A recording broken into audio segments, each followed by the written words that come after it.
Gjua e huaj ishte testi I parë për dihet që rreth 27.000 maturant kanë marrë në 3 vitet e gjimnazit.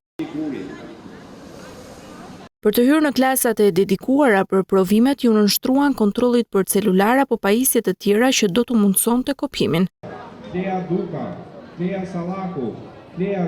Pas rreth 2 orë kontrolli e shpërndarje të materialeve, zilja u sinjalizoi nisjen e plotësimit të përgjigjeve.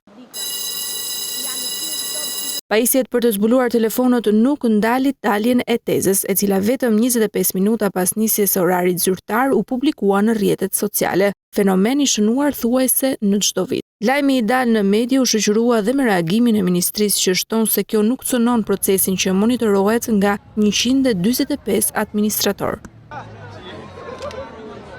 Gjimnazistët konfirmojnë se nuk kishin mundësi të kopjonin. Mësuesit kanë qenë shumë strikt edhe gjithçka ka qenë mos e rregullt. Jo. Vetë sirë lapsa që kishim ose doj laps. Të mësendet e nevojshme.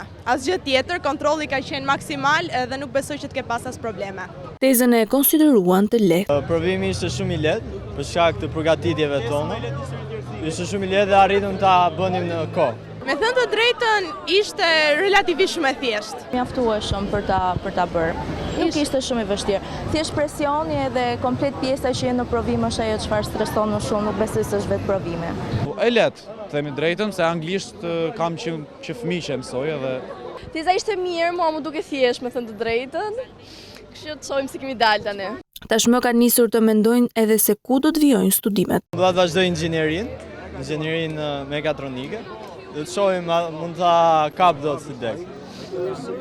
Po, këtu në Shqipërinë, Politeknik. Kam menduar në fillim të shkoj jashtë, por këto kohë të fundit e kam ndryshuar dhe do mbetem këtu në vendin tim. Maturantët do të rikthehen sërish në datën 10 për provimet ku do të testohen në gjuhën shqipe.